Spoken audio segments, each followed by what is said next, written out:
जैसा कि आप जानते हैं कि 1 जून 2021 को इंडियन आर्मी ने लगभग 1700 नए टैंक्स के लिए ग्लोबल कंपनीज को एक रिक्वेस्ट फॉर इंफॉर्मेशन यानी RFI इशू की है। ये टैंक्स इंडियन आर्मी में 2030 से शामिल होंगे और ये टैंक्स फ्यूचर में इंडियन आर्मी की फायर पावर का एक इंपॉर्टेंट हिस्सा भी होंगे। इसीलिए आज के इस गार्डिंग इंडिया के वीडियो में हम आपको इंडियन आर्मी के इस नए टैंक्स की प्लांट कैपेबिलिटीज के बारे में डिटेल में बताएंगे। अगर वीडियो आपको पसंद आए तो वीडियो को लाइक, शेयर और अपनी राय जरूर बताइएगा। तो स्टार्ट करते हैं फिर।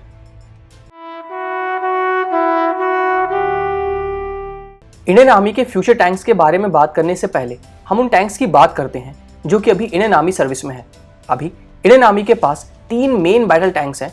Number 1 T-90 Bhishma tank, number 2 T-72 Ajay tanks, और ये दोनों टैंक रशियन है और इनका वेट 50 टन से कम होता है। इंडियन आर्मी का तीसरा मेन बैटल टैंक है इंडिया में बना हुआ अर्जुन मार्क 1 टैंक, जिसका वेट लगभग 60 टन होता है। इंडियन आर्मी के टैंक्स की बात करने के बाद अब आते हैं इस नई रिक्वेस्ट फॉर इंफॉर्मेशन यानी RFI पर। इंडियन आर्मी ने अपनी RFI में ये बताया है कि इंडियन आर्मी को 1770 फ्यूचर रेडी कॉम्बैट व्हीकल्स यानी FRCV की जरूरत है, जो कि इंडियन आर्मी का नया मेन बैटल टैंक बनेगा। ये सभी टैंक्स इंडिया में ही स्ट्रेटेजिक पार्टनरशिप मॉडल के अंदर बनाए जाएंगे, जिसमें फॉरेन मैन्युफैक्चरर्स इस टैंक की टेक्नोलॉजी इंडियन कंपनीज को ट्रांसफर करेंगे। इंडियन आर्मी ने अपने फ्यूचर रेडी कॉम्बैट व्हीकल यानी फ्यूचर मेन बैटल टैंक्स के लिए बहुत सी नई टेक्नोलॉजीज की डिमांड की है, जो कि इसे इंडियन आर्मी के सभी टैंक से अलग बनाएगी। Number 1 latest technology. Indian army ने यह बोला है कि ये tank state of the art यानी बिल्कुल नई डिजाइन का होना चाहिए और ये टेक्नोलॉजिकली इनेबल्ड होना चाहिए, यानी इसमें बहुत सारी टेक्नोलॉजीज को एक साथ लगाया गया हो। ये टैंक पूरी तरह से नेटवर्क सेंट्रिक वॉरफेयर के लिए तैयार होगा और इसमें बहुत ही एडवांस्ड कम्युनिकेशन सिस्टम लगा होगा, जिससे टारगेट डेटा इमीडिएटली दूसरे टैंक के साथ शेयर किया जा सकेगा। इंडियन आर्मी की RFI में यह बताया गया है कि इस टैंक में आर्टिफिशियल इंटेलिजेंस और इलेक्ट्रॉनिक वॉरफेयर कैपेबिलिटीज भी होनी चाहिए, जो कि भी US आर्मी के टैंक्स में भी नहीं है। इस टैंक में एनिमी टैंक से बचने के लिए बहुत ही एडवांस्ड स्टील्थ टेक्नोलॉजी का यूज किया जाएगा। Number 2 mobility. इंडियन आर्मी की RFI में यह बताया गया है कि इस फ्यूचर टैंक को किसी भी टेरेन में, जैसे लद्दाख के हाई एल्टीट्यूड एरिया, पंजाब के प्लेन्स और राजस्थान के डेजर्ट के अलावा बहुत ही कठिन इलाकों को भी आसानी से क्रॉस करने की कैपेबिलिटी होनी चाहिए और किसी भी इलाके में उनकी क्रॉस कंट्री परफॉर्मेंस बहुत अच्छी होनी चाहिए।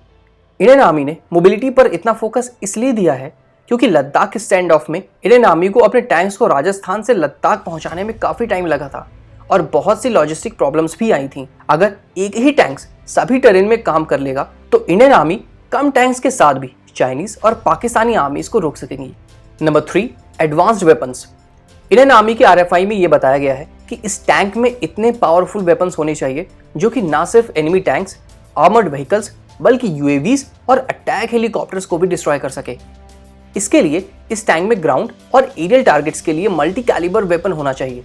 यहाँ मैं आपको ये बताना चाहूँगा कि अभी इंडियन आर्मी के सभी टैंक्स, एग्जाम्पल के लिए T-90 भीष्म में एक 125 mm मेन गन और 7.62 mm ऑक्सिलरी गन लगी होती है, लेकिन एरियल टारगेट्स के लिए सिर्फ एक 12.7 mm गन लगी होती है, जो कि उतनी पर्याप्त नहीं है।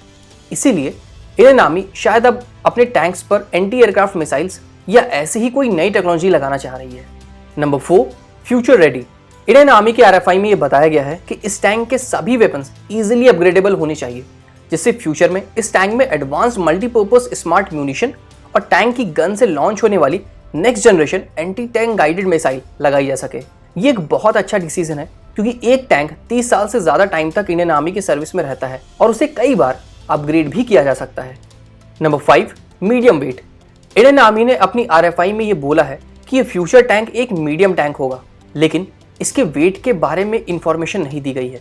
मैं आपको ये बताना चाहूँगा कि अभी पूरे वर्ल्ड में सिर्फ ऐसे 2 ही न्यू जनरेशन टैंक्स हैं जिनका वेट 55 टन होता है और ये सभी खूबियाँ आसानी से फिल कर सकते हैं। पहला रशिया का नया T-14 अमाटा टैंक और दूसरा साउथ कोरिया का बना हुआ K2 ब्लैक पैंथर टैंक। इसके अलावा दुनिया के सभी टैंक्स जैसे कि British challenger 2 tank, German leopard 2A5 tank, Israeli Merkava MK4M tank का वेट 65 टन से ज्यादा होता है, जो कि इंडियन अर्जुन MK1A टैंक की कैटेगरी में आता है। इसीलिए इस कंपटीशन में रशिया का T-14 अमाटा टैंक बहुत आगे है, क्योंकि ये दुनिया का सबसे नई डिजाइन का टैंक है। इंडियन आर्मी की RFI की बात करने के बाद अब आते हैं एक इंपॉर्टेंट क्वेश्चन पर।